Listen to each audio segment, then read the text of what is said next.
Ora bem, então a aula de hoje é exatamente falar da constituição do sangue, para que é que serve o sangue, como é que ele é formado, como é que ele é recirculado, ok?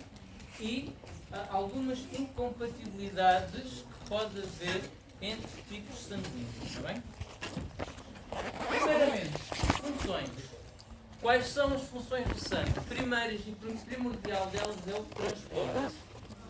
Não só o transporte de gases, nutrientes e de degradação, mas também de moléculas processadas, essas quais são produzidas numa parte do corpo e são transportadas para o sangue para serem depois utilizadas ou modificadas por outras células.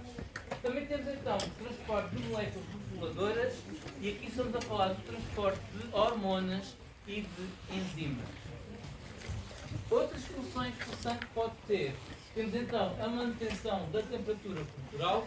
É o sangue que permite estabelecer ali a nossa homeostase da temperatura corporal. E quando falarmos da pele, vamos perceber como é que isto vai acontecer com a vasoconstrição ou vasodilatação dos vasos. Está bem? E depois temos proteção contra substâncias estranhas, nomeadamente que tipo de células que existem no sangue. Quais são as células que fazem isto? Falem alto. Falem alto. Leucócitos. Leucócitos. Mais. São só os leucócitos que existem? Mais. Plasma não é célula. Monócitos. Mais. Neutrófilos, eosinófilos, basófilos. Ou seja, a linhagem branca que a gente denomina de glóbulos brancos. Ok? Depois temos então a formação de coágulos. Toda e qualquer lesão que exista no corpo humano é o sangue que encarrega de estancar principalmente o sangue e depois conseguir reparar através da formação de coágulos. Temos depois a regulação de osmose, ou seja, a composição osmótica do sangue. O sangue não pode ter uma pressão demasiado alta nem uma pressão demasiado baixa, e isto tem que haver um equilíbrio entre o solvente, que é a água, ou então, numa definição mais ampla, o plasma, com os seus constituintes figurativos, entre íons e células, e também a regulação do pH, porque o sangue tem que ter um pH constante entre 7,35 a 7,45. Portanto, vão existir substâncias que vão servir de solução de tampão que vão manter este pH no sangue. Ok? Ora bem, aqui temos o constituinte do sangue e vamos começar por falar da parte líquida propriamente do sangue. Portanto, temos o sangue que é composto de 55% de plasma e 45% de elementos figurativos, ou seja, de elementos sólidos, em que o plasma é constituído, isto em percentagem de peso, temos 91% de água, cerca de 7% de proteínas que estão em suspensão neste líquido, nomeadamente destes 7% temos 58% de albuminas, 38% de globulinas e 4% de fibrinogênio. Os restantes 2% são outros solutos e aqui é a questão os íons, os nutrientes, os tais produtos de degradação têm que ser excretados para outros órgãos e substâncias reguladoras, como é o exemplo das enzimas e das hormonas. Ok? Portanto, o plasma é a parte líquida do sangue e é um fluido amarelo. Ok? A substância mais próxima do plasma feita artificialmente, qual é? Soro fisiológico. Ok? Eu não sei porque aqui está um bocadinho do lado. Ok, não está do lado. Ora bem, composição do plasma. Temos então a água, em primeiro, que isto vai atuar como solvente do meio E as proteínas temos as albuminas, que em parte são responsáveis pela viscosidade do sangue. Portanto, quanto mais viscoso é o sangue, em princípio, teremos uma maior pressão, uma maior porcentagem de albumina, mas não. Posso-vos dizer que um sangue em que haja uma maior concentração de dióxido de carbono, ele também começa a ficar mais viscoso e mais escuro. Se tivermos um sangue em que a composição de oxigênio seja maior do que o normal, ele é mais vivo, tem um vermelho mais vivo e é mais fluido. Está bem? Ele também, além disso, é responsável também por manter a pressão osmótica, atua como tampão, ou seja, mantém o pH do sangue e transporta ácidos gordos, bilirrubina livre e as hormonas que vêm da tiroide. Okay? As globulinas fazem então o transporte de lípidos, glícidos, hormonas e íons, como o ferro e o cobre, e também tanto os anticorpos como a parte do complemento são feitos por globulinas. A sua estrutura são globulinas. Depois, o fibrinogénio é a parte importantíssima na coagulação. Vamos falar mais para a frente. Depois, em termos de íons, temos aqui o sódio, o potássio, o cálcio, o magnésio, o cloro, o ferro, os fosfatos, o hidrogênio, o hidróxido e os biocarbonatos. Estes estão envolvidos na osmose e também nos potenciais de membrana e também fazem o equilíbrio ácido-base. Ou seja, ajudam também na parte de tampão do sangue. Os nutrientes: glicose, aminoácidos, triglicerol e colesterol são as fontes de energia e eles são direcionados para os vários constituintes das células. E depois temos as vitaminas, que estes vão promover a atividade enzimática, mas isto eu já falei no semestre passado, quando falei em nutrição. Depois, produtos de degradação. Temos a ureia, o ácido úrico, a creatina e os sais de amónia. Isto tudo vai ser excretado onde? Na urina, nos rins, ok? Portanto, isto são produtos de degradação que o sangue leva para o rim, para que o sangue seja filtrado, estes produtos saírem da circulação e então ser excretados pelos rins através da urina. Ok? Depois, a bilirrubina é um produto de degradação das hemácias. O que é que isto quer dizer? Quer dizer que as hemácias, glóbulos vermelhos ou eritrócitos, como vocês quiserem chamar, têm um tempo de vida e esse tempo de vida, quando chega ao fim, têm que ser filtrados e têm que ser reutilizados ou reciclados. Neste processo de reciclagem desses eritrócitos é então decomposto nos vários componentes e um deles é a tal bilirrubina. Esta então vai ser excretada para o fígado e vai ser convertida num líquido que depois é drenado para o intestino e que ajuda na emulsão de lípidos. Que líquido é esse? A bilis. Ok? Portanto, como vocês podem ver, o nosso corpo humano consegue utilizar produtos de degradação em benefício dele próprio. Aqui, a bilirrubina então vai ser convertida em bilis e a bilis depois, apesar de ser um produto de excreção que é tóxico para o nosso organismo, tem a função da parte da absorção de lípidos emulsionar as gorduras e passar então as gorduras para os quilíferos do sistema linfático. Está bem? Essa bilis depois vai ser reabsorvida normalmente e vai ser armazenada na vesícula para depois ser excretada. Está bem? Ácido láctico é produzido onde? Nos músculos. Por que tipo de respiração? Anaeróbia. Ok?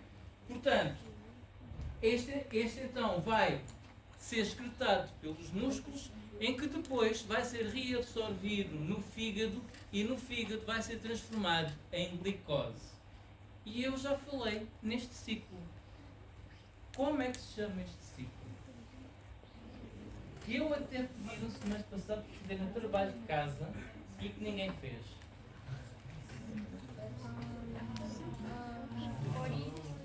Siglo de Cori.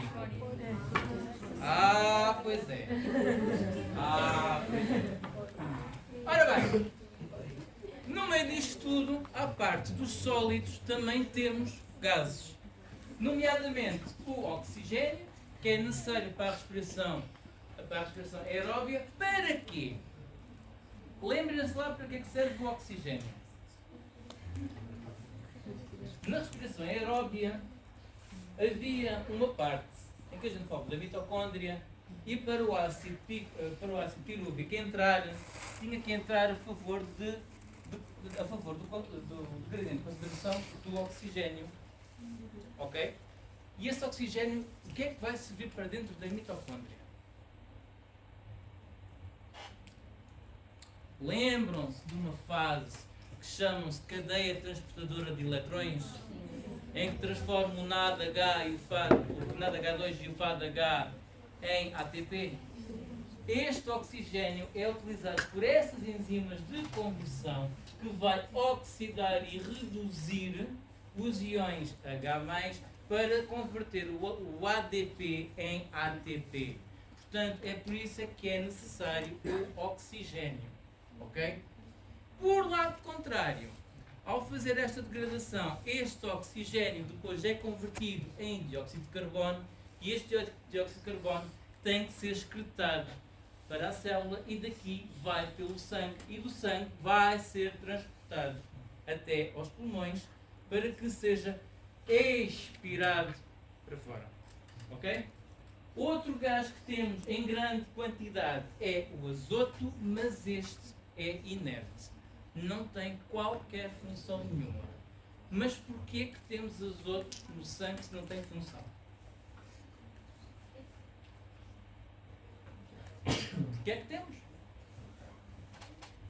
Vamos falar de física. A atmosfera é constituída pelo quê? Falem alto. Oxigênio, hidrogênio. E qual é o gás que está a maior porcentagem na nossa atmosfera? Azoto. Ok? Portanto, quando respiramos, é normal que o azoto ou o nitrogênio entrem para a corrente sanguínea e este seja inerte e não reage com nada. Por isso é que ele encontra-se aqui na constituição do nosso plasma. Está bem? Por último, as substâncias reguladoras, que são as enzimas que vão catalisar as reações químicas, algumas delas no sangue, outras são transportadas para células-alvo, assim como as hormonas que vão ativar ou vão inibir muitas funções orgânicas dependendo do órgão-alvo. Está bem? Dúvidas até aqui? Nenhuma. Ora bem, a albumina 58% das proteínas do plasma e aqui é importante na regulamentação do movimento da água entre os tecidos e o sangue. Isto faz com que os tecidos não fiquem com pouco líquido, nem o sangue com pouco líquido. Portanto, vai então regular a tal osmose para que não haja perda de pressão osmótica, quer no sangue, quer na parte intersticial dos tecidos. Está bem? As globulinas são 38% das proteínas do plasma, são fundamentalmente do sistema imunitário através dos anticorpos, porque eles são constituídos por globulinas, e sistema de transporte, porque algumas globulinas servem de moléculas de transporte no sangue. O fibrinogénio é responsável pela formação de coágulos, que vou falar quando falar no rolhão plaquetário. Ora bem, portanto, tanto iões, nutrientes, produtos de degradação de células reguladoras, como a água e as proteínas, têm que estar mantidos dentro de limites rigorosos. Caso contrário, o sangue pode perder pressão, o sangue pode não estar no pH desejável e isto dá problemas de circulação e também problemas de má excreção ou de má nutrição. Está bem? Ora bem, Vamos então à parte sólida do sangue. Neste caso, são suplementos figurativos, cerca de 45% do total sanguíneo. E temos então os glóbulos vermelhos, ou eritrócitos, ou hemácias, vocês podem dizer qualquer uma destas três denominações, encontram-se cerca de 4,2 a 6,2 milhões de células. Está bem? Por metro cúbico de sangue. Depois temos os glóbulos brancos, que vai de 5.000 a 9.000 células por milímetro cúbico de sangue, e as plaquetas cerca de 250 a 400 mil no milímetro cúbico de sangue. Dentro dos glóbulos brancos temos então os neutrófilos, linfócitos, monócitos, eosinófilos e basófilos, e aqui tem a percentagem. Quando vocês fazem análises, normalmente, após o vosso valor da contagem de células, em frente aparece um intervalo, certo? Portanto, o valor que vocês registram, o normal é estar entre esse intervalo, porque é um intervalo que é considerado normal. Tudo o que é abaixo, tudo o que é acima é anormal. Os imunodeprimidos têm quase todos os glóbulos brancos abaixo do nível normal. E quando falo em imunodeprimidos, não falo só pessoas infectadas com o vírus HIV, mas falo também de que outras pessoas? Falem alto. Pessoas que tenham feito um transplante. Muito bem. Mais. Pessoas que tenham doenças oncológicas também. Devido aos tratamentos, ficam imunodeprimidos. Muito bem. Mais. Autoimune, sim senhor. Lúpus, que faz descer a quantidade de glóbulos brancos na corrente sanguínea. Ora bem, os glóbulos vermelhos, hemácias e eritrócitos, como quiserem chamar, eles têm uma forma de disco bicôncavo, ok? E não possuem núcleo. É a única célula do corpo humano que não tem ADN. Sem núcleo não há ADN. E não precisa de ADN. Porque a função delas é captar oxigênio e excretar dióxido de carbono. Okay? Depois contém hemoglobina, que confere a cor vermelha à célula. E porquê que é cor vermelha? Podia ser verde. Podia ser azul. Por causa do íon complexado que liga as 4 globulinas da hemoglobina. O ferro, neste caso é o ferro férrico, que está complexado, e quem percebe de química sabe que o complexado é um tipo de ligação específica, não é uma ligação covalente, faz com que a sua cor de elemental se torne visível. Neste caso é o vermelho. Por exemplo, existe um caranguejo em que a sua hemoglobina não tem ferro, tem magnésio. Que cor é que tem o sangue desse caranguejo? Azul. Ok? Há um caranguejo que tem um sangue azul. Por causa disto, as globulinas são um pouco diferentes, mas o íon que complexa as globulinas, neste caso, é o magnésio e não é o ferro. Ok? O seu diâmetro é apenas 7,5 micrômetros. Ok? Função: transportar oxigênio e transportar dióxido de carbono. Plaquetas. Plaquetas não são células propriamente ditas, mas são partes de células que estão rodeadas por uma membrana plasmática e possuem grânulos. O seu tamanho varia entre 2 a 4 micrômetros de diâmetro e forma agregados plaquetários e vão libertar substâncias químicas que vão dar início à coagulação do sangue. Ora bem, começamos então pelos glóbulos brancos e vamos falar muito superficialmente deles, porque quando for a aula do sistema imunitário nós vamos aprofundar. Os glóbulos brancos podem ser dominados pela sua aparência e aqui podemos dividir em dois grupos: os granulócitos e os agranulócitos. Qual é a grande diferença?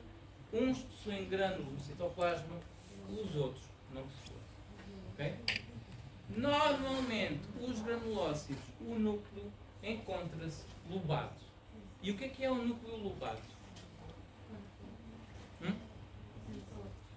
Apresenta lobos. O que é isso que apresenta lobos? Descrevam. Qual fazem bolinhas? Exatamente, faz parecer que tem vários núcleos, afinal não tem, e estes supostos vários núcleos estão ligados por finos filamentos da membrana nuclear. Ora bem, aqui temos, genericamente, o globo branco é uma célula esférica com um núcleo e tem cor branca porque não tem hemoglobina. Okay? Nos granulócitos temos então os neutrófilos, que são núcleo com 2 ou 4 lóbulos, e os grânulos citoplasmáticos vão corar de rosa, avermelhados ou púrpura. Porquê que coram desta cor? Meninos CBL, porquê que coram desta cor?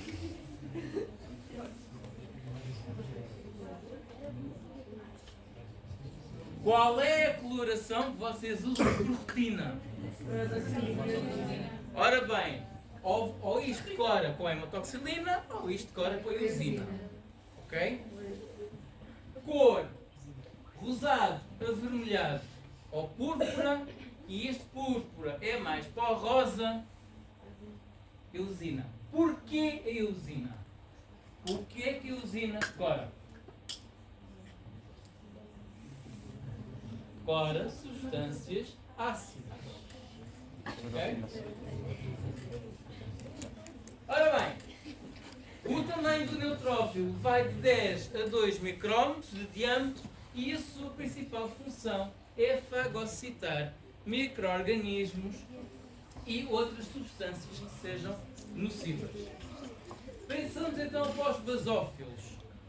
Os basófilos contêm um núcleo com 2 lobos indistintos. Ao microscópio não se consegue ver bem que são 2 lobos, mas também não se consegue ver que é só um lobo.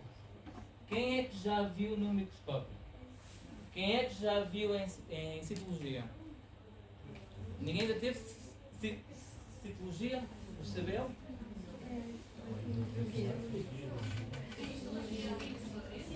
No microscópio. Vocês conseguem ver o núcleo bem distinto? Não. Ora bem, os grânulos citoplasmáticos coram de arroxeado e arroxida.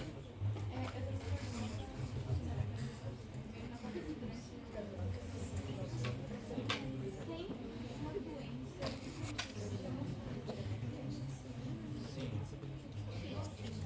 Porque assim tem a ver com a falta de oxigênio.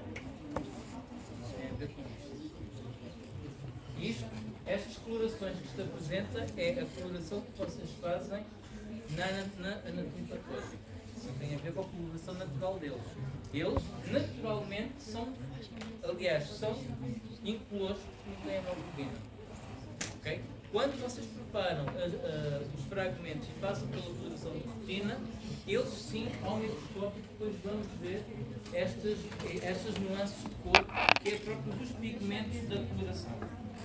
Bem? Ora bem, voltemos à aula.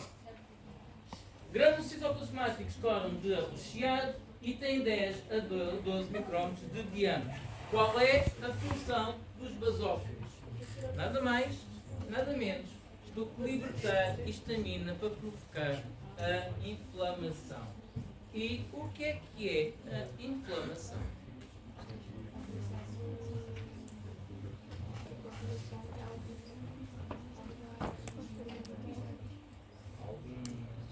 uma lesão.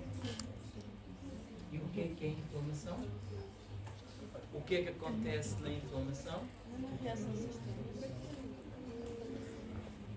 Vocês têm um corte leve. Começa a arder. O que é que imediatamente acontece? Não. Um corte ao leve, nomeadamente o corte de papel, só vos dói mais. Ok?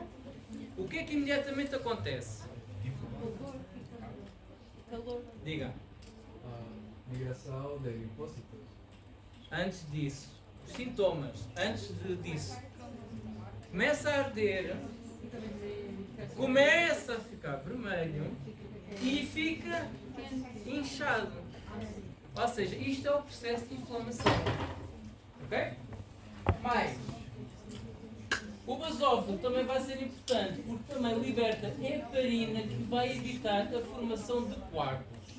A minha pergunta é, se eu quero que forme um coágulo, porquê é que eu tenho uma heparina para evitar o coágulo? Porque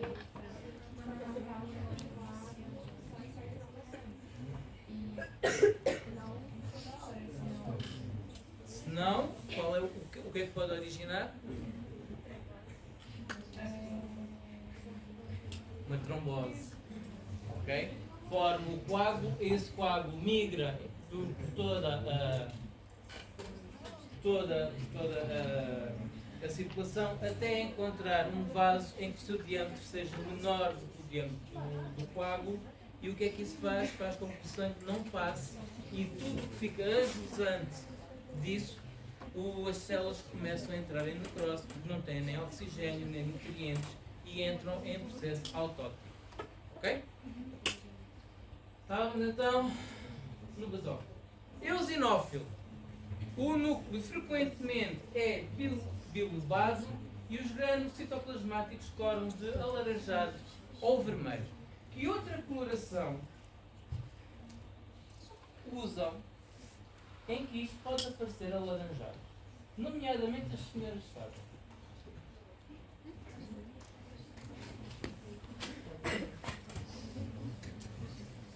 Quando vão aos ginecologista, às vezes fazem um raspado, né? Para ver se está tudo bem. Qual é a coloração usada para ver essas células? Papa Nicolau. E o Papa Nicolau, um dos constituintes que tem é, se nos põe ele, o orange qualquer coisa. Não é? É, não é? Nem de Isabel. É, não é? Portanto, esses grânulos às vezes estão nesses raspados e às vezes estes grânulos ficam mais alaranjados devido a essa coloração. Avermelhados é por causa da eosina, nematoxilina eosina. Ok? Eu vou-vos fazer sair às 8. Eu não faça isso. Não faça. Faço! Não faça isso. Faço! Vá, deixem-me lá acabar a aula. Eosinófilos libertam então mediadores químicos que vão reduzir a inflamação e combatem alguns tipos de parasitas.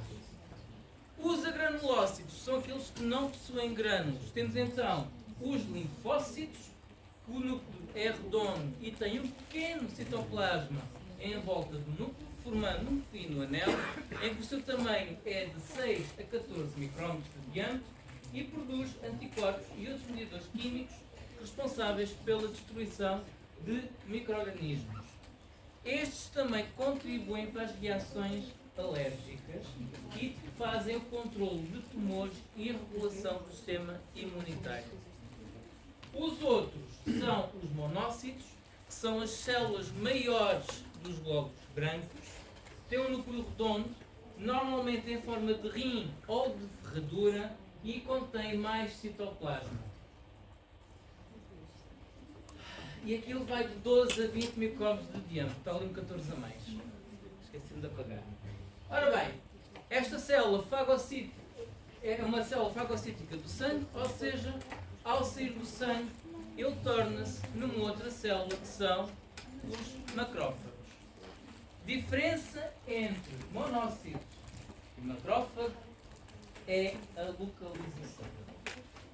Quando estamos dentro dos vasos, são monócitos. Quando estão entre as células do tecido, são macrófagos. Está bem?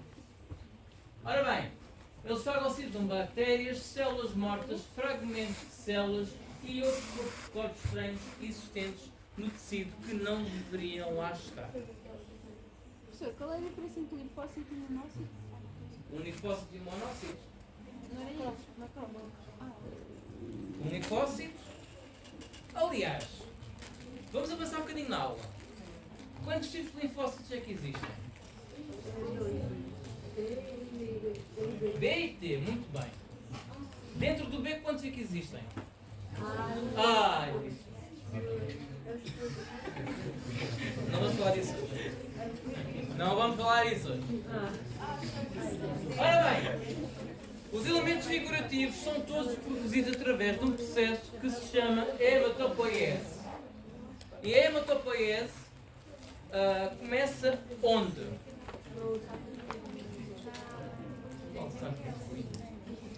Oh senhora!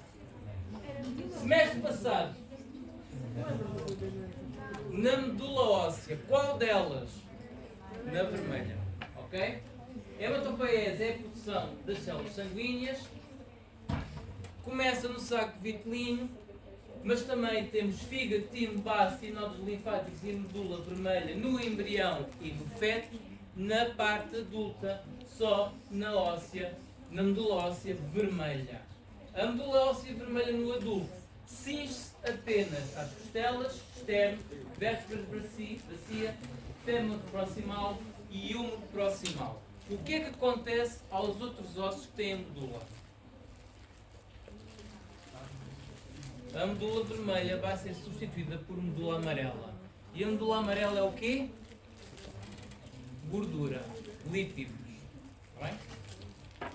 Ora bem, aqui temos a nossa hematopoiese e como vocês podem ver, de uma célula eu posso ter as várias linhagens.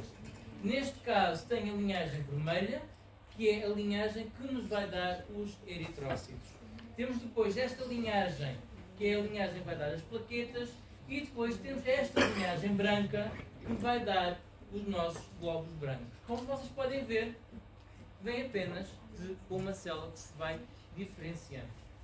Neste caso, temos então a célula pluripotente, que se vai transformar numa célula estaminal mieloide, e esta vai se transformar no eritroblasto, e o eritroblasto vai se diferenciar então nos eritrócitos, glóbulos vermelhos ou hemácias, como vocês quiserem chamar. Quantidade de sangue que existe no ser humano depende do sexo, depende do tamanho, depende do peso. Mas isto são valores médios. No homem, temos cerca de 5 a 4 milhões de glóbulos vermelhos por microlitro. Na mulher, cerca de 4,8 milhões por microlitro. E são movidos através da circulação pelas forças responsáveis da circulação sanguínea. Uma pergunta. É tido como verdadeiro que cada ser humano tem cerca de 5 litros de sangue. Quanta quantidade é necessária de sangue para um indivíduo morrer? Ou seja, quanta quantidade de sangue é preciso perder para morrer?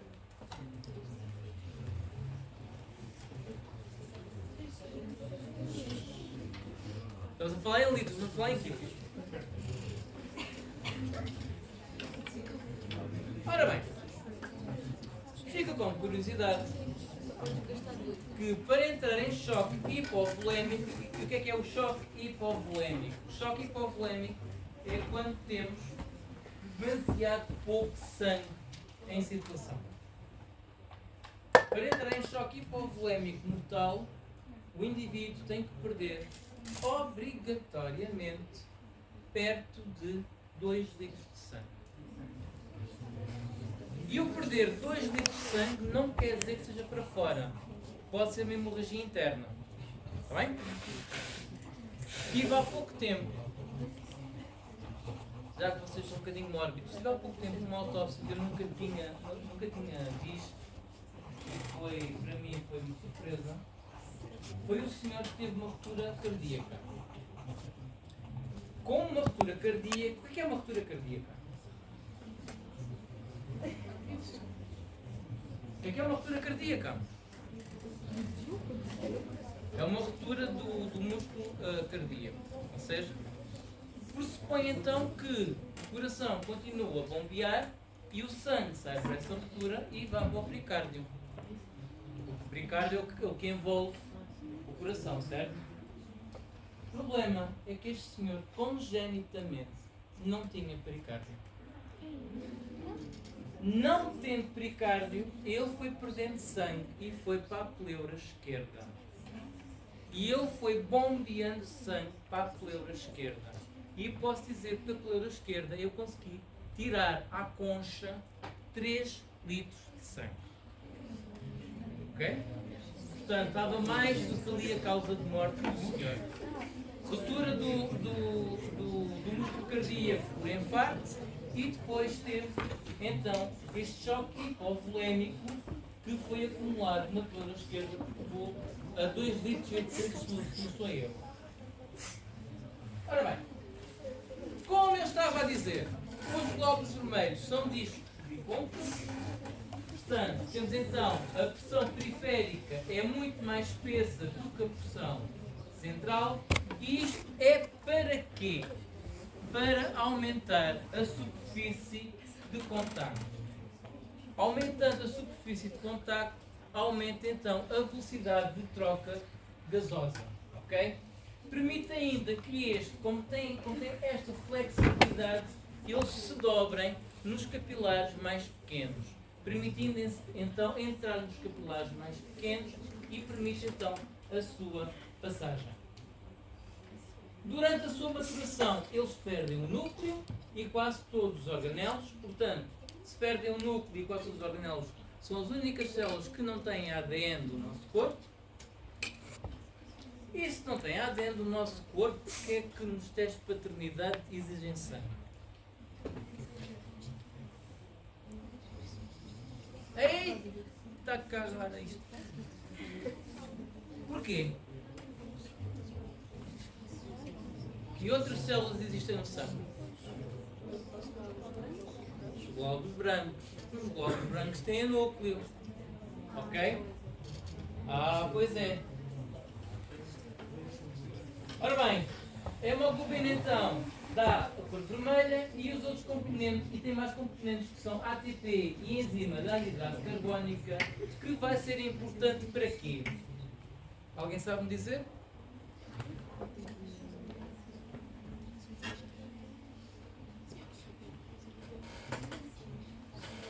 Então é assim. A hemoglobina capta o oxigênio, certo? Cada hemoglobina tem 4 globulinas e cada globulina tem um espaço para captar uma molécula de oxigênio. Portanto, cada hemoglobina transporta 4 moléculas de oxigênio. Quando passamos para a parte mais tecidular, há uma maior quantidade de dióxido de carbono e então a hemoglobina tem mais preferência para o dióxido de carbono e liberta então o oxigênio e capta o dióxido de carbono. O problema é que a maior percentagem do dióxido de carbono vai pelo sangue, mas não vai acoplado à hemoglobina. O que é que isto quer dizer?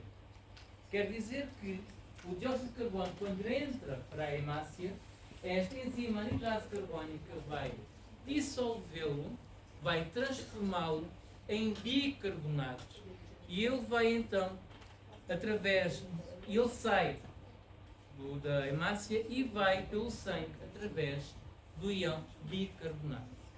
Quando chega perto do pulmão, o íon bicarbonato volta a entrar para a hemácia e a hemácia, através da anidrase carbónica, transforma novamente em dióxido de carbono e o dióxido de carbono sai e sai então pela expiração. Ok?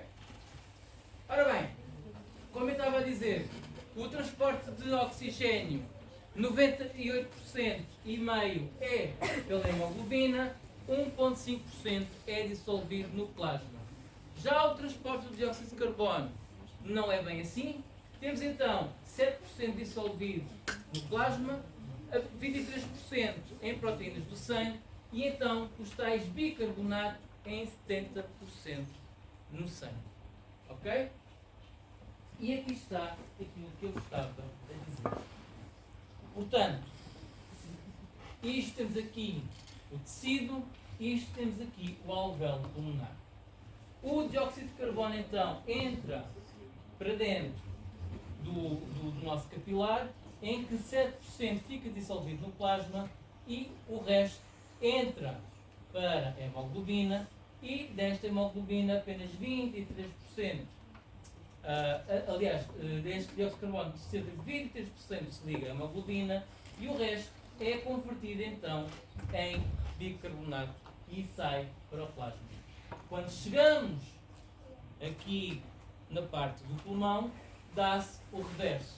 Portanto, o dióxido de carbono da hemoglobina é libertado e depois sai para o plasma e sai para o alvéolo, assim como o dióxido de carbono que se encontrava dissolvido no plasma, mas o bicarbonato entra novamente para a hemácia, a enzima então hidrase carbónica volta a transformá-lo em dióxido de carbono e só assim é que ele é expulso pelo alvéolo.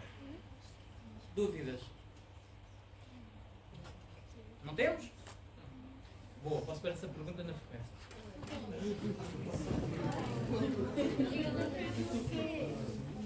Ora bem, a hemoglobina tem 4 globinas, como eu estava a dizer, e 4 grupos M. Cada globina está ligada a um grupo M e isto contém um átomo de ferro que dá então o pigmento vermelho. E existem vários tipos de globulinas diferentes na composição dos aminoácidos. Portanto, uma hemoglobina é constituída por 2 globulinas alfa e 2 globulinas beta. Vamos ver? Temos então aqui a cadeia beta 1, a cadeia beta 2, a cadeia A1, a cadeia A2 e nelas estão então os nossos grupos M, que tem então o nosso íon ferro e está complexado e é isto que faz então a captação do oxigênio ou do dióxido de carbono. E existe outra substância que o grupo M tem muito mais afinidade e que, uma vez ligada, nunca mais se desliga do grupo M. Qual é? Monóxido de carbono. O monóxido de carbono tem alta afinidade com o grupo M e, uma vez ligado, vai inutilizar a hemoglobina. Por isso é que muitas vezes nos incêndios as pessoas não morrem queimadas. As pessoas morrem asfixiadas por monóxido de carbono. Uma coisa que nós vemos e que nos indica que a pessoa estava viva antes de morrer carbonizada é se há uma substância que é uma substância negra na traqueia chamada de negro de fumo. Isto significa que a pessoa respirou antes de morrer. E se respirou antes de morrer, de certeza absoluta, quando eu enviar aquela amostra para toxicologia, eu vou ter altos níveis de monóxido de carbono no sangue. Ok? É só uma. Ora bem, a hemoglobina fetal e a hemoglobina embrionária tem mais afinidade para o oxigênio e cada oxigênio é transportado em associação com o átomo de ferro, que eu tenho vindo a dizer. A quantidade de ferro no adulto é de 4 gramas. Como é que chegou-se a essa conclusão? Queimou-se um corpo e depois com o ímã andou-se lá ver o ferro e depois pesou-se. Basicamente é esta a parte empírica da coisa. Ora bem, o sangue pode haver excreção na urina e isto não é bom, ok? Nas fezes também não é bom, significa que alguma coisa está de mal e a hemorragia menstrual, isto é o normal. Tá? infelizmente. Ou seja, é convertido em ferro ferroso, ou seja, ferro 2+, pelo ácido clorídrico e vitamina C, a partir do ferro férrico, que é um ferro que tem 3 pontos positivos, ou seja, tem menos 3 eletrões do que o normal. Ora bem, nas denominações temos então a oxihemoglobina, esta é exposta ao oxigênio e possui uma cor vermelho vivo. Temos depois a desoxihemoglobina, que é na ausência do oxigênio, e aqui torna-se mais escuro, por isso é que eu consigo ver a partir do sangue se o sangue está oxigenado ou não. Tem tudo a ver com a cor. Depois, a carbaminohemoglobina é aquela que se liga ao dióxido de carbono e também há o transporte de óxido nítrico. E o óxido nítrico, o que é o óxido nítrico? É considerado uma droga. Agora.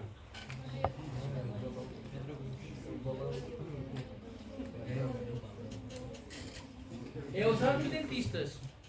Não é usado no mergulho também? Anestesia também. Não pode ser usado no mergulho? Mas o óxido nítrico, o que é que faz em efeito colateral? Consumido em excesso. É o gás do riso. Ok? Vocês podem estar numa situação quase morte, mas intoxicados com o óxido nítrico e vocês riem-se que é uma coisa bem. Ora bem, aqui temos uma representação tridimensional computadorizada, qualquer coisa da hemoglobina. A oxihemoglobina, temos aqui o oxigênio ligado, a desoxihemoglobina, não temos nada ligado. Normalmente, quando estamos nesta fase, os grupos M encontram-se escondidos, ou seja, as globulinas mudam-se tridimensionalmente para esconder os grupos M. Ora bem,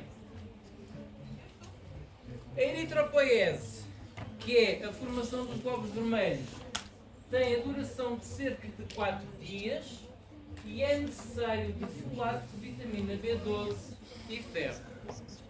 Isto parece uma receita médica para quem? Não. Para uma grávida. O ácido fólico, a vitamina B12 e ferro. Para quê? Para produzir mais sangue. Vai começar a produzir sangue para o feto e embrião e depois a criança. Ok? Se não haver isto em excesso, uma grávida se não tomar uma dieta rica com estes nutrientes, pode haver más formações fetais. Ora bem, eritropoiese. Começamos então por o hemocitoblasto, que vai então maturar-se em proeritroblasto, e aqui temos os eritroblastos primários, que têm um grande número de ribossomas e são responsáveis pela síntese de hemoglobina. A seguir temos os eritroblastos intermediários, que fazem a produção de hemoglobina finalizada, e com isto vai degradar os ribossomas, porque já temos a quantidade de hemoglobina necessária para aquela célula. Depois temos os eritroblastos tardios, que vão perder o núcleo por extrusão. E o que é isto, perder o núcleo por extrusão?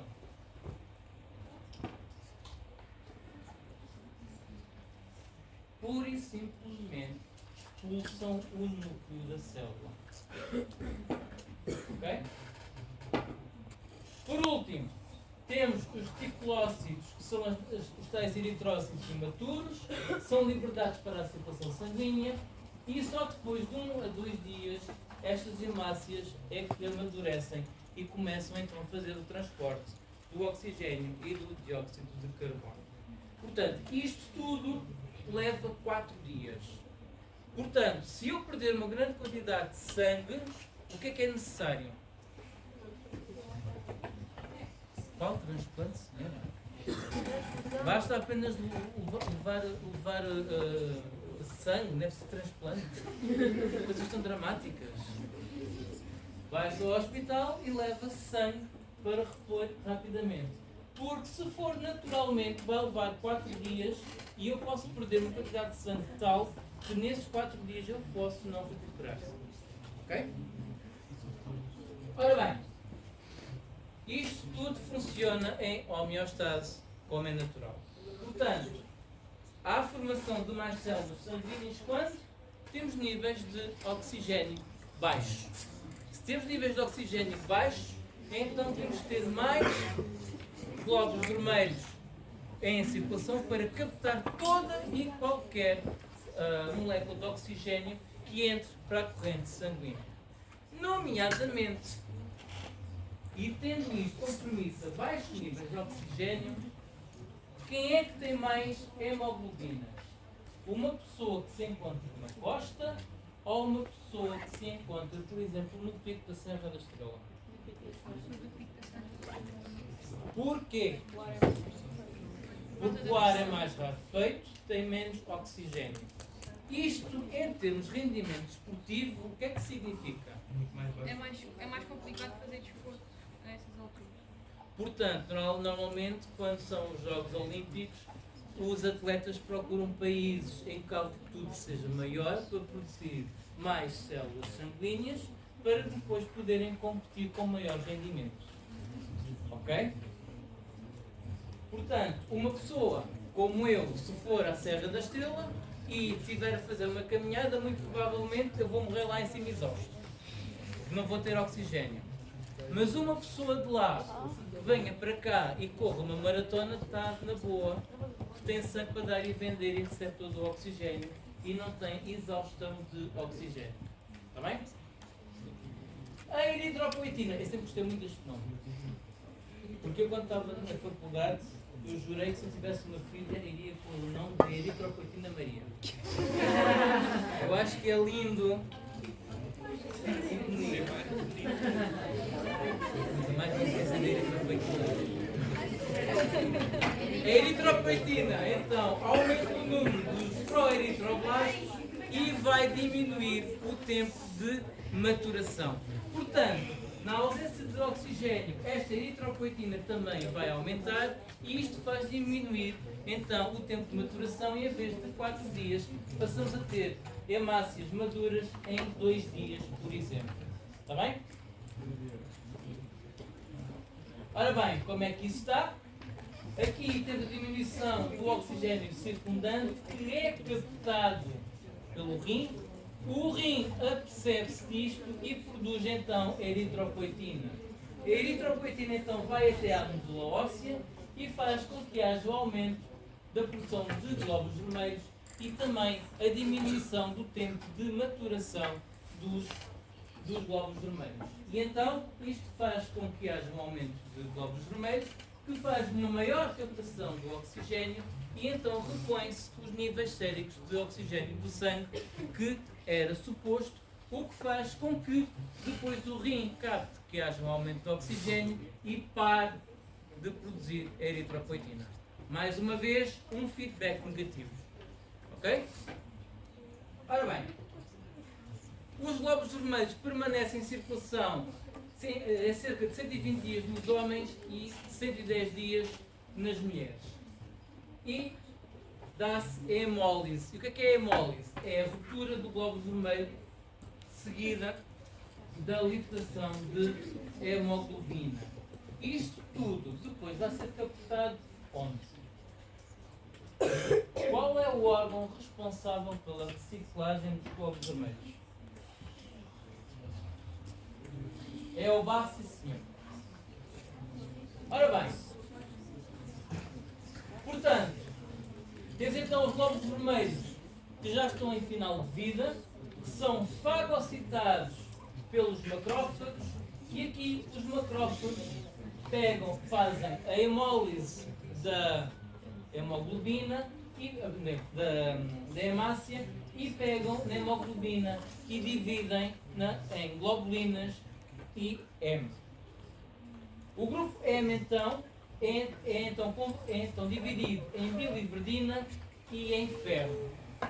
A biliverdina, por sua vez, é convertida em bilirrubina a bilirrubina vai pela circulação sanguínea e chega ao fígado, é captada pelo fígado, transforma em bilirrubina conjugada e vai ser armazenada na vesícula, que depois é excretada quando estivermos a fazer a digestão.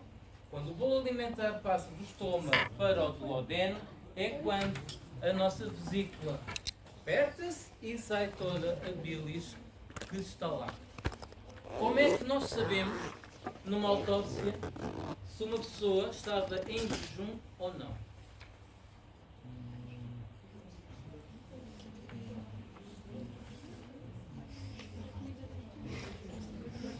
Não é quanto tempo de jejum. Se a vesícula estiver cheia, significa que a pessoa está em jejum. Quando a pessoa está a comer, a vesícula fica vazia porque é excretada toda a bilis. Okay? E é aí que nós vemos se uma pessoa estava em jejum ou não na altura da morte. Está bem? Ora bem, daqui, depois os derivados da bilirrubina são então captados pelos rins e é então excretado pela urina. O nosso ferro, aqui o ferro vai então ligar-se a uma proteína de transporte que é a transferrina e daqui vai para 3 sítios. Vai para o fígado e para o baço, onde são armazenados, ou então vai diretamente para a medula óssea para ser feita a eritropoiese. Os locais de armazenamento, fígado e baço, quando temos pouco ferro, então ele vai pela corrente sanguínea até à nossa medula, para então ser colocado na nossa eritropoiese, para formar então novamente os grupos M, as nossas hemoglobinas e as nossas hemácias. Ok? Perceberam isto, o ciclo do ferro? Não há dúvidas? Então sai na frequência. Ora bem, linhagem branca. Eu não vou falar muito dela, depois vou falar no sistema imunitário. Ok? Vamos só falar de leves. Glóbulos brancos, todos eles têm núcleo, todos eles são esbranquiçados porque não possuem hemoglobina e eles são móveis. São células que se movimentam. Possuem então movimento amoeboide e é através de projeções irregulares do citoplasma que eles vão se movendo. É como se fizessem tipo uns braços e fossem se arrastando pelo sangue ou pelas paredes dos vasos, ou então, no caso dos macrófagos, por entre as células. Eles entram nos tecidos pelo processo chamado de diapedese, no qual eles ficam finos e alongados. Ora bem, eles protegem contra os micro-organismos, removem células mortas, já vimos ali o exemplo do macrófago, que vai então absorver as hemácias que se lisam e também fazem a deglutição de corpos estranhos. Também tem aqui a função de quimiotaxia, e isto é importantíssimo. O que é a quimiotaxia? Não é mais, não é menos do que a localização do local, ou seja, a sinalização do local onde é necessário que os glóbulos brancos venham para combater, então, os corpos estranhos. Ok? Portanto, é a atração dos leucócitos por material estranho ou células mortas. Nos locais de infecção, os glóbulos brancos vão se acumular, fagocitam e morrem após a fagocitose. A acumulação desta lixeira toda dá uma coisa chamada de pus, que é nojento e que normalmente tem uma aparência de leite condensado. E agora jamais ninguém vai comer leite condensado. Acabou. Acabou. Diga. Não é sobre a aula, mas era sobre aqui. Eu estou arriscada. Está arriscado? Mas eu tenho a conta com você passou esta disciplina. E você? Está à espera da... Não, ela passou a anatoma 1. Mas a nota, mas eu tenho lá a nota. Diz nós anatomo 2? Como? Não foi por equivalência? Não. Ai, tirando a coelho, se calhar. Ah, pois, a cena foi. Conhece? Ok. Eu tinha lá a data. Olha bem, estava a foto de leite condensado. Ora bem, não é mais do que esta lixeira toda junta, juntamente com líquido e fragmentos celulares. Normalmente, isto faz o quê? Que às vezes forma uma cápsula e é preciso ser removido cirurgicamente. Já ouviram falar em abscessos? Pronto. Os abscessos é nada mais, nada menos do que uma cápsula em que por dentro contém pus e sangue. E se vocês pesquisarem no TikTok, melhor, se vocês verem no TikTok ou no Reels, no Instagram, um vídeo que seja disto, o algoritmo faz-vos o favor de indicar mais vídeos daqui a uns minutos. Não sei se vocês já repararam. Ora bem, neutrófilos são os mais comuns, têm pequenos grãos citoplasmáticos. Aqui veem então que eles estão de roxo, portanto são corados pela hematoxilina. O núcleo geralmente elevado tem 2 a 4 lobos, alguns conseguem ter 5 lobos e são polimorfonucleares, portanto o seu núcleo muda de forma constantemente.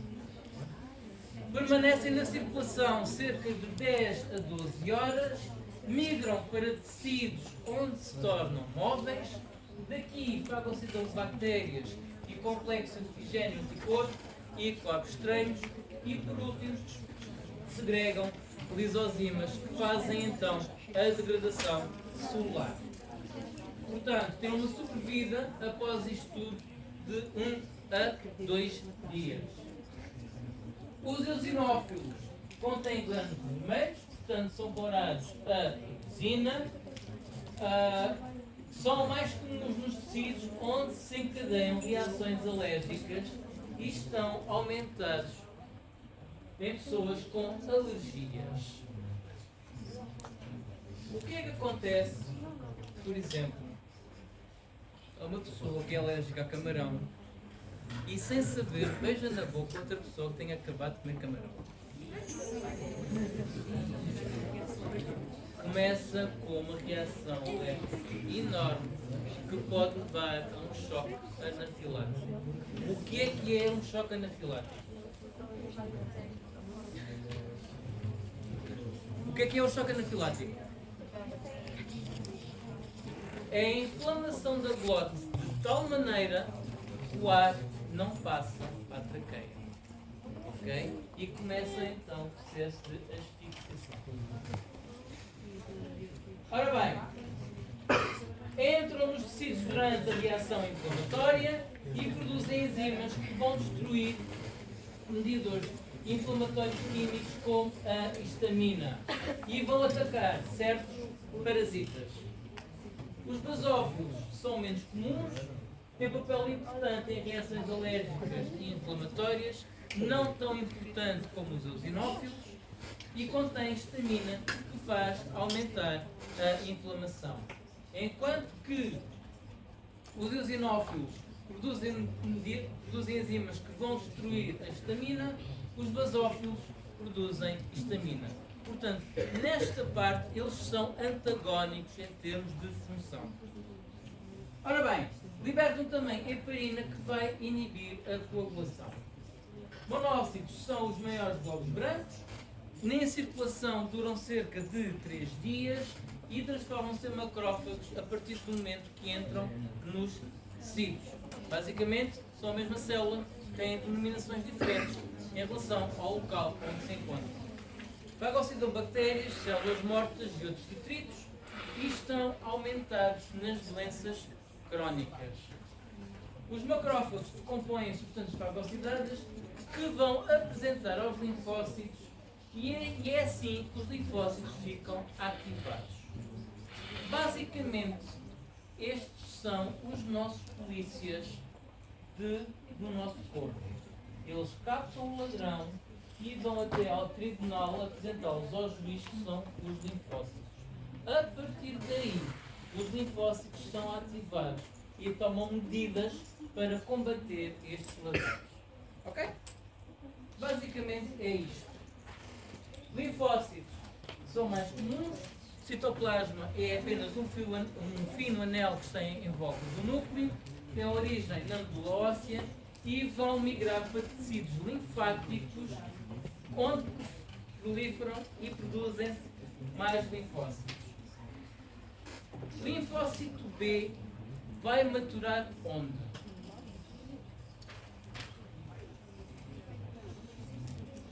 O linfócito B sai da medula, mas vai maturar onde?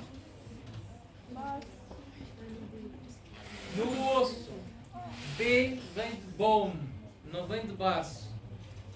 E os linfócitos T vão maturar onde?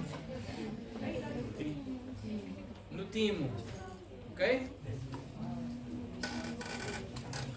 Ora bem, os linfócitos B podem ser estimulados por bactérias ou toxinas e aqui formam anticorpos que se juntam às bactérias e ativam mecanismos que levam à sua destruição, enquanto que os linfócitos T atacam e destroem células onde os micro-organismos se reproduzem e estão envolvidos também na manutenção de reduzir o número de células tumorais e também é parte importante quando se fazem transplantes ou enxertos. Está bem? Plaquetas. As plaquetas são fragmentos de células, como eu já vos disse, contêm actina e miosina. Onde é que já ouvimos falar em actina e miosina? No músculo, muito bem. As plaquetas estão envolvidas em membrana plasmática e aqui contêm glicoproteínas e proteínas que vão permitir a fixação a outras moléculas. Isto é importante porquê? Pensem lá um bocadinho. É importante porque quando nós queremos formar um coágulo, elas têm que se ligar a alguma coisa para começar a formar o coágulo. É através destas glicoproteínas que se vão ligar ao vaso danificado ou ao tecido danificado e aí vai começar a construir o coágulo. Okay? Forma de disco e medem cerca de 3 milímetros e as moléculas superficiais e os granos de citoplasma têm um papel importante no controle das perdas de sangue. A sua sobrevida tem cerca de 5 a 9 dias de vida e são responsáveis pelo rolhão plaquetário. Promove então a formação e a contração dos coágulos de modo a ocluir lesões maiores existentes nos vasos. Ora bem, hemostase. Hemostase é o ato de suspender uma hemorragia. E na hemostase temos então estas fases. Temos então o espasmo vascular. E o que é o espasmo vascular? Mateus, o que é o espasmo vascular? Espasmo vascular. Epá. Um espasmo. Lá está. E é vascular. É um espasmo e é vascular. Muito bem. O espasmo vascular é quando temos quando temos o vaso que tem uma ferida e então há uma libertação de substâncias que vão indicar que aquele vaso não se encontra bem e que precisa ser reparado.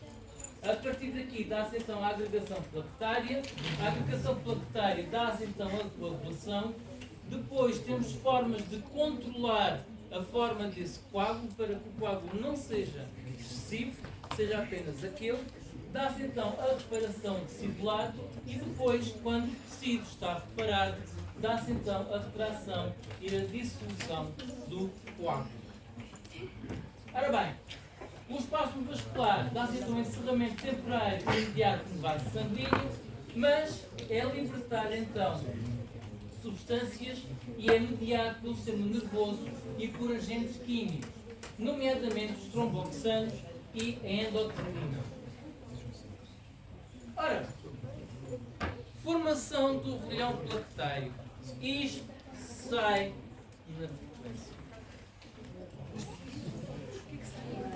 Ora bem, os tromboxanos, aquelas glicoproteínas que as plaquetas têm, vão ser agora necessárias para se ligar então ao tecido que se encontra danificado, nomeadamente através do fator de von Willebrand, que vai ligar então as plaquetas ao colagênio do tecido. A partir daqui vai estar uma reação de libertação plaquetária e é libertada então a ADP, tromboxanos e outras substâncias químicas que vão ativar outras plaquetas e vão chamar outras plaquetas para formar então o tal rolhão. Dá-se então a agregação plaquetária e aqui os receptores de fibrogênio das plaquetas ativadas se ligam ao fibrogênio, vão se ligando umas plaquetas às outras e é então formado o tal rolhão e a tal aglomeração de plaquetas. Com isto tudo é então ativadas plaquetas que vão acelerar os fosfolípidos e o fator quinto da coagulação, que vai ser importante na formação do coágulo e também na regulação da forma do coágulo. Dúvidas até aqui? Não há, pois não? Portanto, o coágulo sanguíneo não é mais do que uma rede de fibras proteicas, filiformes, nomeadamente uma rede de fibrina, que as próprias plaquetas fabricam quando estão agregadas e que vai ter então as células sanguíneas, plaquetas e fluidos. Dependendo dos fatores de coagulação que normalmente estão inativos, este agregado plaquetário ou rolhão plaquetário vai libertar fator quinto que vai então ativar este fator de coagulação. Ok? Nomeadamente vão necessitar de fosfolípidos, do fator quinto e também do cálcio. Com isto, temos então a cascata de coagulação que tem estes fatores todos. Ok?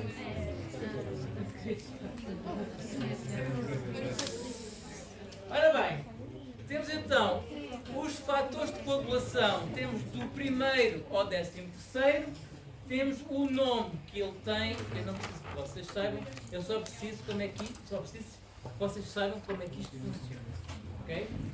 Além disso, ainda tem os fatores plaquetários, são 4.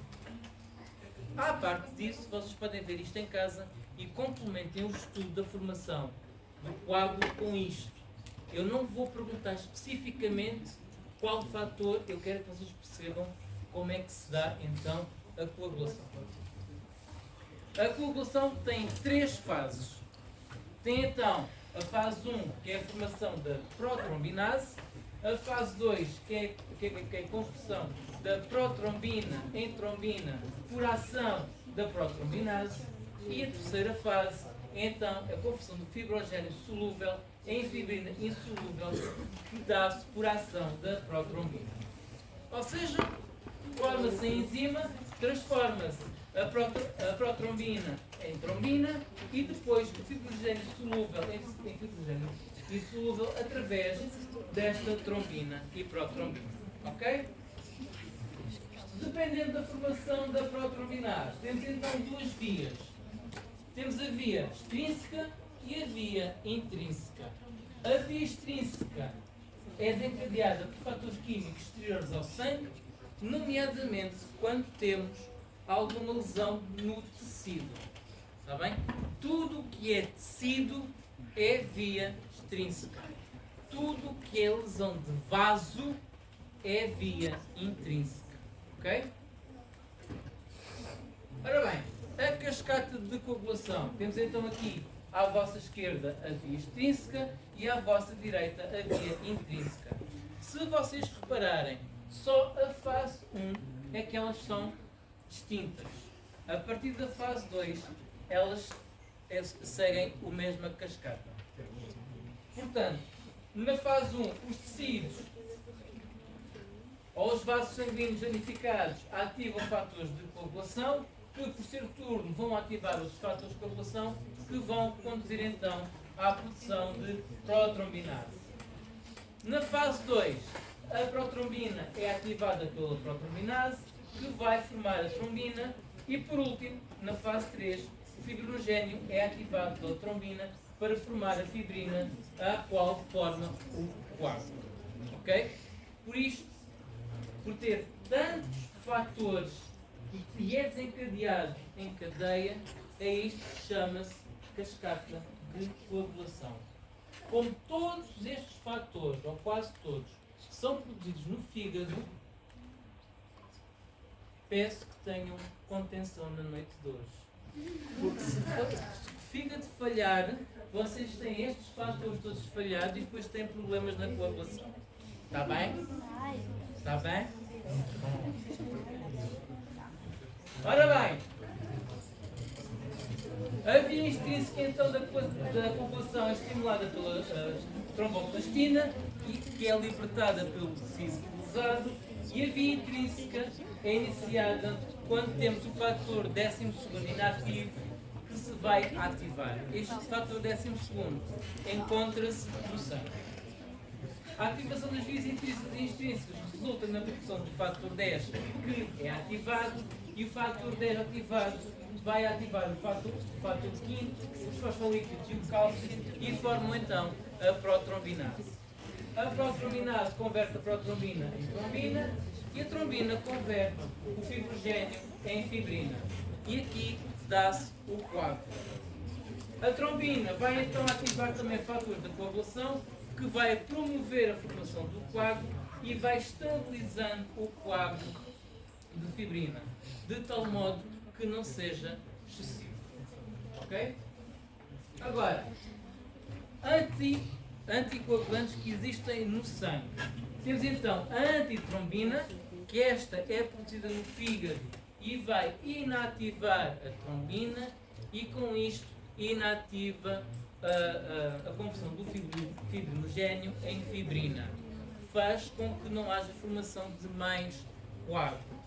Temos a heparina, que é produzida pelos basófilos e células endoteliais, que aumentam a eficácia da trombina, e depois temos a prostaciclina, que é produzida por células endoteliais, que neutraliza os efeitos da trombina e promove a vasodilatação.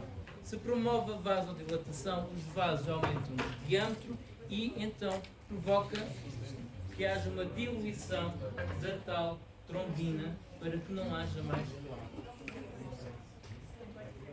Anticoagulantes produzidos em laboratório. Temos a heparina artificial, temos o EDTA e temos também citrato de sódio. Bom fim de semana, Mateus. Hã? Deixa-me só acabar a aula. Ora bem, estamos quase a acabar. Retração e dissolução do coágulo.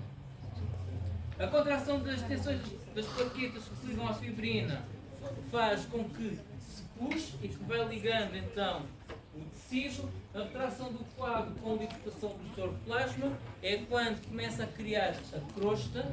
Deixamos de ter uma coisa mole e viscosa para passar uma coisa dura, normalmente é a crosta, e isto faz com que as extremidades se aproximem do vaso danificado ou do tecido danificado, que é reparado por fibroblastos, e dá-se então a formação de novo tecido conjuntivo. A fibrinólise, que é aquilo que vai fazer com que se dá a dissolução do coágulo. O plasminogénio é convertido em plasmina, ou pela trombina, ou pelo fator 12º, ou pelo ativador do plasminocénio dos tecidos, ou também por enzimas lisossómicas na enzima ativa da plasmina.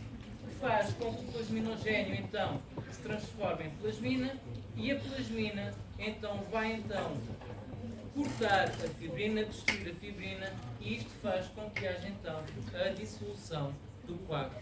Lembrem-se que o coágulo não é mais do que uma rede de fibrina em que temos plaquetas e células sanguíneas contidas numa rede.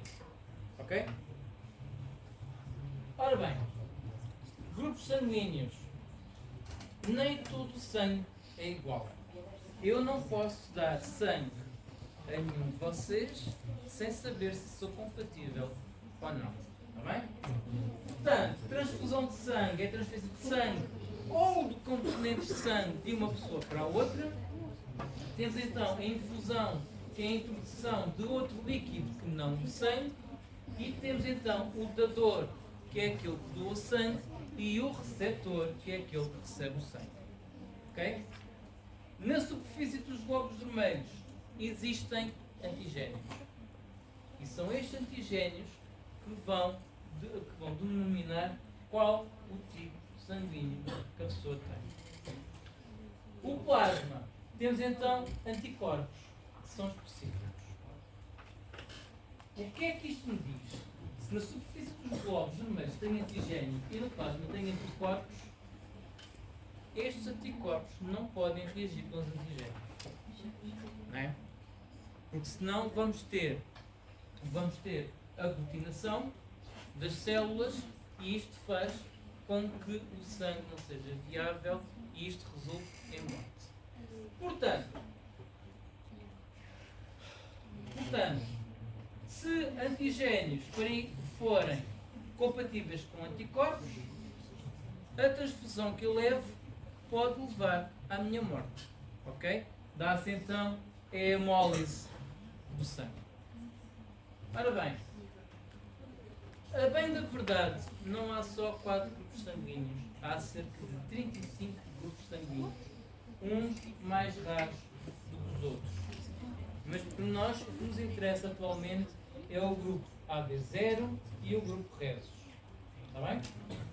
O AB0 é mais importante para as transfusões? Sim, isto não é um O, é um 0. E vocês perguntam, mas porquê é que é um 0 e não é um O? Não tem nem antigénios, nem tem nem anticorpos.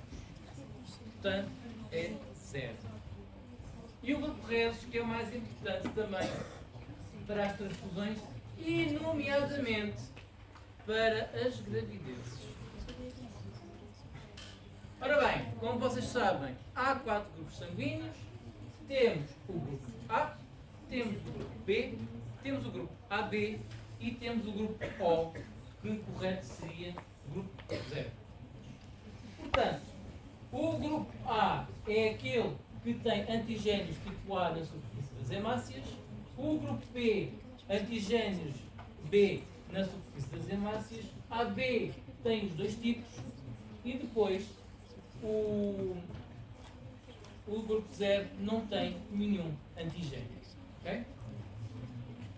Portanto, na parte de cima não há nenhuma reação de aglutinação quando o tipo A do dador, que tem o anticorpo anti-B, recebe um sangue compatível que não tenha antigénio B e então está tudo bem, não há aglutinação.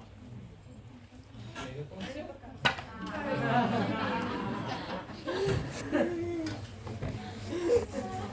No caso de baixo, temos aqui o sangue tipo A, mas depois temos um sangue recebido que tem anticorpos tipo A, anticorpos anti-A, e faz com que haja então a aglutinação de células, e isto não é compatível com a vida. O O é dador universal? Nem sempre. Nem sempre, porque há outros fatores que podem reagir com outros grupos de sangue e a recepção de anticorpos dadores com os antigénios receptores. Como eu disse, há cerca de 35 tipos de sangue, uns muito raros. Ok? Ora bem, no grupo Rhesus ou é positivo ou é negativo. E aqui é que vêm os grupos A positivo, A negativo, B positivo, B negativo e por aí adiante. Portanto, isto são outros antigénios que são os antigénios D. Já agora, pergunta, está no teste. Se eu for do grupo A, que tipo de sangue eu posso receber? Posso receber A, sim. E O. Se eu for do grupo O, receber qual? Posso receber de quem? Apenas. Se for do tipo AB, posso receber de quem? Em princípio de todos. Está bem? Sim, em princípio de todos. Ora bem, o grupo Rhesus é importante por causa da doença hemolítica do recém-nascido. Alguém aqui já teve filhos? A colega que tem já sei. Eu tenho uma tia que nunca teve filho. Então é assim, normalmente isto não é problemático no primeiro filho. É problemático no segundo filho. Porquê? Às vezes a mãe não tem os anticorpos para os antigénios D, mas na primeira gravidez o bebê produz então hemácias com anticorpos D. Como é a primeira exposição da mãe, ela não cria imediatamente anticorpos anti-D e a gravidez permite-se e consegue parir o filho. O problema é na segunda gravidez. Entretanto, o grupo sanguíneo da mãe, que antes era negativo, passa a ser positivo. Se o próximo bebê que ela gerar tiver então antigénios D nas hemácias, o que vai acontecer? Os anticorpos que se criou, entretanto, na mãe, vão atacar o bebê e vai dar um aborto. Ok? Por isso é que é importante também o Rhesus ser positivo ou se é negativo. Normalmente, os negativos são dadores universais, os positivos nem tanto. Portanto, a bem da verdade, o receptor universal, qual é o grupo? O negativo. O dador universal é qual? Não, o dador universal é o negativo. Quem? O receptor é o negativo. Quem é que é o negativo? O dador. Dador universal ou negativo? Receptor universal. AB positivo. Está bem? Ora bem. Como é que nós vemos isto? Através das análises clínicas. E aqui temos então a tipagem do grupo sanguíneo, do sistema AB0 ou do sistema Rhesus. Temos então o hemograma, que não é mais do que a contagem de plaquetas, a contagem de elementos figurativos. Depois temos ensaios clínicos para testar a coagulação. E por último, temos então a composição de todo o sangue, que é a bioquímica do sangue. Portanto, para fazermos a tipagem, para saber qual é o grupo, é necessário para se proceder então às transfusões sanguíneas. Não podemos fazer transfusões sanguíneas às cegas, porque corre-se o risco da pessoa receptora do sangue morrer. A amostra de sangue é testada com anticorpos conhecidos para determinar qual o antigênio que está presente na superfície das hemácias. A análise, o hemograma não é mais do que a contagem das células. Temos então a contagem dos glóbulos vermelhos, em que o normal para os homens é entre 14 a 18 gramas por 100 ml, na mulher de 12 a 16 gramas por 100 ml. O hematócrito é a percentagem do volume total de sangue composta por glóbulos vermelhos.